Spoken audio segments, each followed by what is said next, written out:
अब किसान मित्रों हम बात करें कि जिस प्रकार से कंपनियों ने 2400-2500 और 2600 के रेट प्याज के बीज के निकाले हैं, तो मैं आप लोगों से सिर्फ यही आग्रह करूंगा कि जहां तक हो सके वहां तक अच्छी कंपनियों का चुनाव करें जिसका जर्मिनेशन अच्छा हो।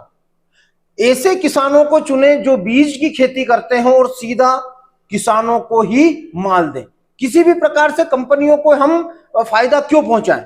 बहुत सारे ऐसे किसान हैं जो माल को पैदा करते हैं, बीज को पैदा करते हैं और कंपनियों को सेलिंग करते हैं। उन किसानों से हम लोगों को बीज खरीदना है ताकि हम लोगों को, जैसे 2500-2600 में हम पैकेट वाला बीज खरीद रहे हैं, यदि वही बीज वही क्वालिटी वाला बीज यदि हम लोगों को किसानों से मिल जाए तो उसमें हम लोगों को 1500 रुपए का 1 किलो पर फायदा भी होगा।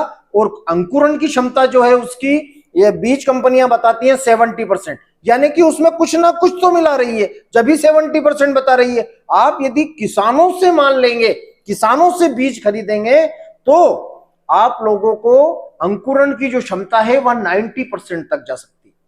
इसलिए किसान भाइयों, हम लोगों को किसानों से माल खरीदना है।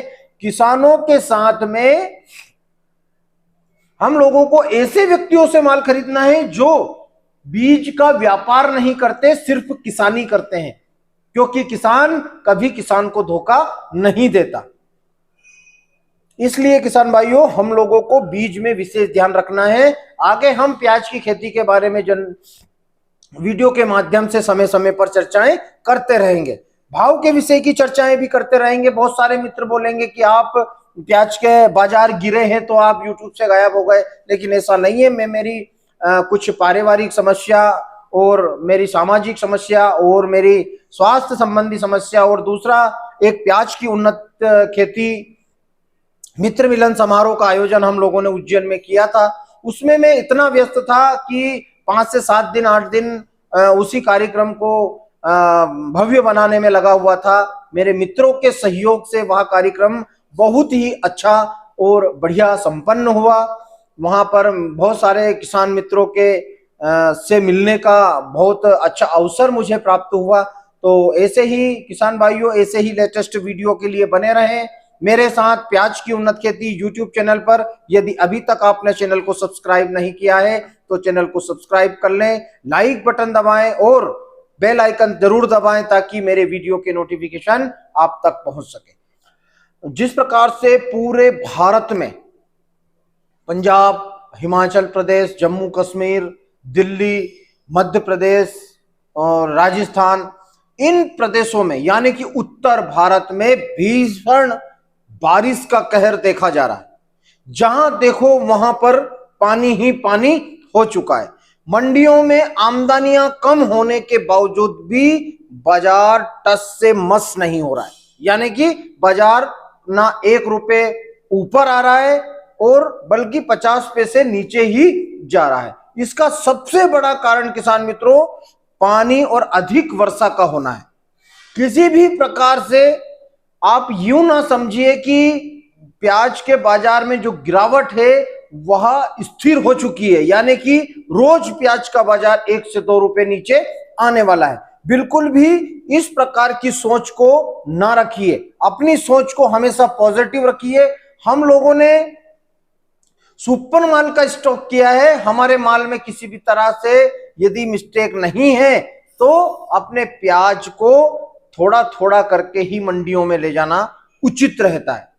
हम पिछले दिनों से भी कहते आए हैं कि थोड़ा थोड़ा माल हम लोगों को बेचते रहना चाहिए और किसानों ने बेचा भी है। आज कंडीशन जो बनी हुई है बाजार में, जैसे पिछले दिनों हमने देखा था कि बांग्लादेश ने निर्यात को खोला, आईपी रिलीज किया और आईपी रिलीज करने के बाद उसमें इतना भ्रष्टाचार हुआ, अधिकारी, कर्मचारी और सरकार के जो लोग हैं वहां के, उन्होंने इतना भ्रष्टाचार किया कि भारत का कोई भी व्यापारी यदि बांग्लादेश प्याज को पहुंचाता तो उसे 1.5 से 2 लाख रुपए 30 टन की गाड़ी पर देना पड़ रहे थे। इस कारण से आईपी को तुरंत बंद कर दिया गया। उसमें सुधार होगा और बहुत जल्द एक बार फिर बांग्लादेश के लिए प्याज भारत से जाने लगेगा। लेकिन किसान भाइयों, आपकी यदि यह सोच है कि बांग्लादेश हर वर्ष हम लोगों से प्याज लेता रहेगा,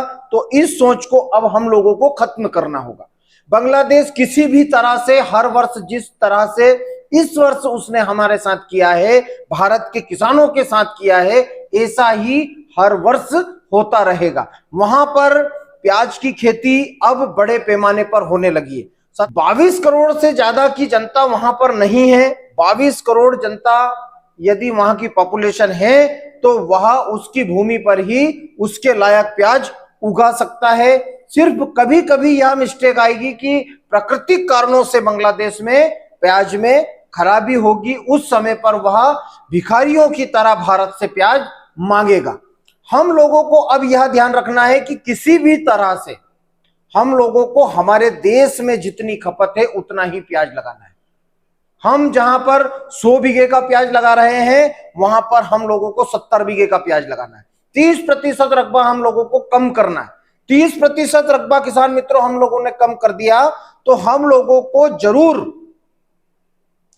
हर वर्ष 20 रुपए से ऊपर का बाजार दिखाई देता रहेगा, क्योंकि प्राकृतिक कारण भी होते हैं। साउथ में हमारे भारतवर्ष में पूरे वर्ष नई प्याज आती रहती है, छुटपुट छुटपुट, लेकिन ये बीच के जो 2 महीने 3 महीने आते हैं, अगस्त के बाद सितंबर, अक्टूबर और नवंबर, यह 3 महीने बहुत ही ज्यादा क्रिटिकल होते हैं प्याज के स्टॉकिस्ट किसानों के लिए। तो इसमें बांग्लादेश में भी प्याज खत्म होता है। हमारे भारत देश की जो नई फसलें हैं वहां भी प्राकृतिक कारणों से लेट हो जाती है, कभी कभी बारिश ज्यादा हो जाती है, इस कारण से भी वहां पर प्याज को मंडियों में आने में समय लगता है। तो किसान भाइयों बिल्कुल भी घबराहट की स्थिति पैदा ना करें, धीरे धीरे अपने माल को बेचते रहें। जैसा समय है वैसा हम लोगों को निकालते रहना है अपने प्याज को। तो किसान भाइयों बिल्कुल यह चिंता ना करें कि इस बार हम लोगों ने प्याज के बाजार नहीं लिए तो हम लोगों को अगले वर्ष बहुत ज्यादा बाजार देखने को मिलेगा, किसान प्याज नहीं लगाएगा। ऐसा कुछ भी नहीं है। किसान हमेशा खेती करता रहेगा, किसान सरकार के सामने रोता रहेगा, सरकार नहीं सुनेगी। तो हम लोगों को अब एक होना है, हम लोगों को संगठित होना है। संगठित होने का मतलब मेरा ये नहीं है कि हम लोगों को पूरे भारत में आंदोलन करना है, हम लोगों को किसी भी तरह से रोड पर आंदोलन नहीं करना है। हम लोगों को सिर्फ हमारा जो प्याज है उसका रकबा, जैसे हम 100 बीघे का लगा रहे हैं तो 30% कम करना है, यानी कि 70 बीघे का लगाना है। बस इससे यह स्ट्राइक बहुत ज्यादा कारगर सिद्ध होने वाली है। आप बहुत सारे किसान मित्र अब भी कमेंट करेंगे कि आपने बोला था प्याज का बाजार सम्मानजनक स्थिति में आ जाएगा। सम्मानजनक स्थिति में आ जाएगा, लेकिन जब सरकार और प्रकृति दोनों यदि साथ नहीं देती है तो किसी भी प्रकार से कोई भी चीज ऊपर नहीं उठती। अभी हमारे पूरे वर्ल्ड में एक वॉर चल रहा है, जिसे हम बोले टैरिफ वॉर कह सकते हैं, या व्यापार का जो युद्ध है वह चल रहा है। इस कारण से कहीं की भी सरकारें स्थिर नहीं है, उनके दिमाग, वहां के राजाओं के दिमाग स्थिर नहीं है। कोई किसी के ऊपर युद्ध थोप रहा है, कोई किसी से लड़ाई कर रहा है। तो ऐसे में किसान भाइयों हम लोगों को धैर्य रखना है, खेती हम लोगों को हर वर्ष करना है। जान है तो जहान है, हम लड़ेंगे, हम खेती करेंगे, क्योंकि हम शेतकारी हैं, किसान हैं और मजदूर के बेटे हैं। हम लोगों को हिम्मत नहीं हारना है। हम इस वर्ष यदि प्याज में, लहसुन में, आलू में, सोयाबीन में, किसी भी फसल में हम लोगों को बाजार नहीं मिल पा रहे हैं, और बाजार नहीं मिलने का सबसे बड़ा कारण है कि ये जो ग्लोबल ट्रेड वॉर चल रहा है, इससे हम लोगों को निपटना पड़ेगा। हम लोग भारत की रीढ़ हैं, और यदि रीढ़ कमजोर होती है तो पूरा शरीर किसी भी काम का नहीं रहता। इसलिए किसान भाइयों बिल्कुल भी यह नहीं सोचे कि इस बार हम लोगों को प्याज, लहसुन, आलू, सोयाबीन, गन्ना, किसी भी प्रकार से फसलों में बाजार नहीं मिले हैं तो अगले वर्ष हम इसकी खेती कम कर देंगे या बंद कर देंगे। हम लोगों को प्याज की खेती कम करना है, आलू की खेती थोड़ी कम करना है, लहसुन की खेती कम करना है, फिर देखते हैं कि हम लोगों को बाजार कैसे नहीं मिलते। हम लोगों ने जिस प्रकार से रकबे को बढ़ाया, एक मनोवृत्ति बाजार में ऐसी हो गई कि इस बार माल ज्यादा है, माल ज्यादा है। तो व्यापारी बंधु प्याज, लहसुन और आलू से दूर रहे, जिस कारण से बाजार में किसी भी तरह की हलचल अभी तक हम लोगों को दिखाई नहीं दी है।